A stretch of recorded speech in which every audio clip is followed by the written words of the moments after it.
Hello students, I am back again with the second chapter of Oliver Twist. And the name of the second chapter is Life with Mr. Sowerberry. Children, you remember that in the first chapter, Oliver was locked up in a cellar. He was punished for asking for more soup.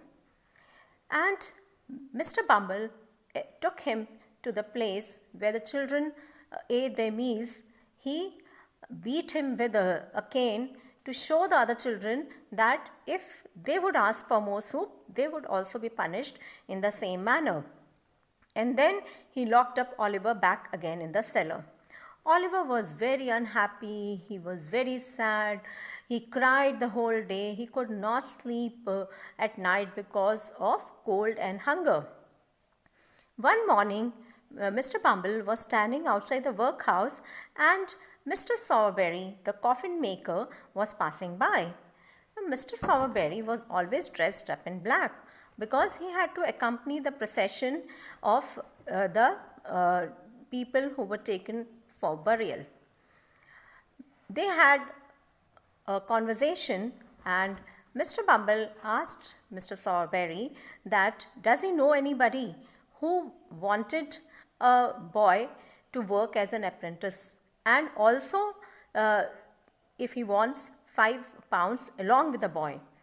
Mr. Sowerberry thought for a few moments and then he told Mr. Bumble that he also wanted a boy, so he will take Oliver to work with him in the shop. So it was decided upon that Oliver would be brought to Mr. Sowerberry's shop in the evening. Now, Mr. Bumble went in the evening, opened the cellar and informed Oliver about him being taken up by Mr. Sowerberry. Oliver was very sad. He had tears in his eyes, but he did not want Mr. Bumble to see his tears, so he covered his eyes with his hat. And they moved to Mr. Sowerberry's shop. When they reached to Mr. Sowerberry's shop, the shop was in darkness except for one small candle which was burning in the middle of the room. Mr. Sowerberry was building a coffin. He was at work and a half-built coffin lay on the table. When Mr. Bumble reached there, Mr. Sowerberry called Mrs. Sowerberry, his wife. He said, Mrs. Sowerberry, come and have a look here. So Mrs. Sowerberry, who was a thin and a very angry woman, reached there, and then she looked at Oliver, and the first reaction was that Oliver looks very small. But then she started laughing and she said that with the food that I will give him and the drink that I will give him, he will grow up, not to worry. And then she pushed Oliver downstairs into the kitchen and calling out the maid servant who was working there, Charlotte, give this boy the pieces of meat which the dog had not eaten. And saying so, she pushed Oliver down. Oliver reached in the kitchen and Charlotte, who was working in the kitchen, offers him the pieces of meat which was left by the dog. So it was dog food that he was offered. Oliver had till that day never eaten meat, so he ate the meat hungrily.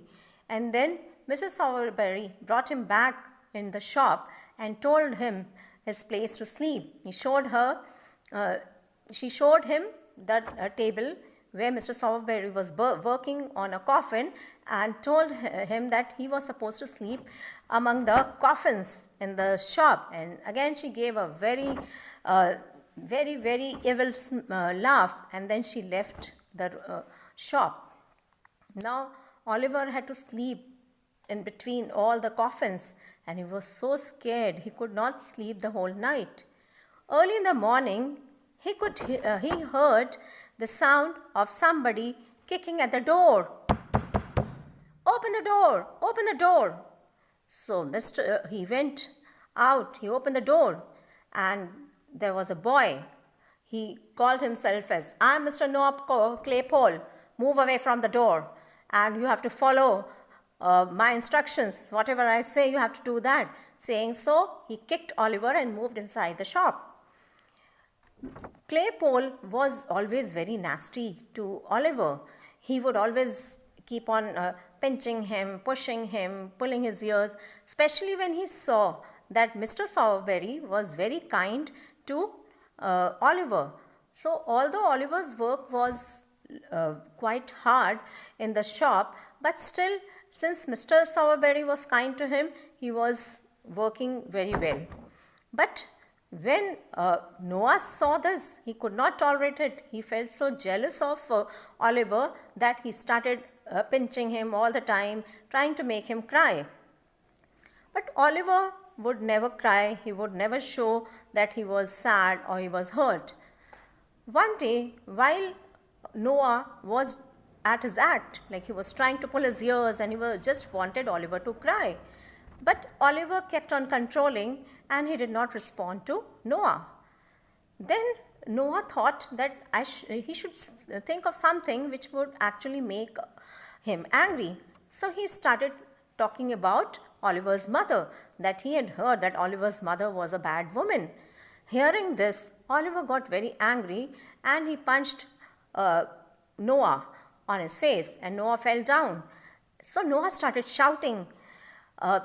He started calling, Mrs. Sowerberry, Mrs. Sowerberry, he's murdering me, Oliver is murdering me.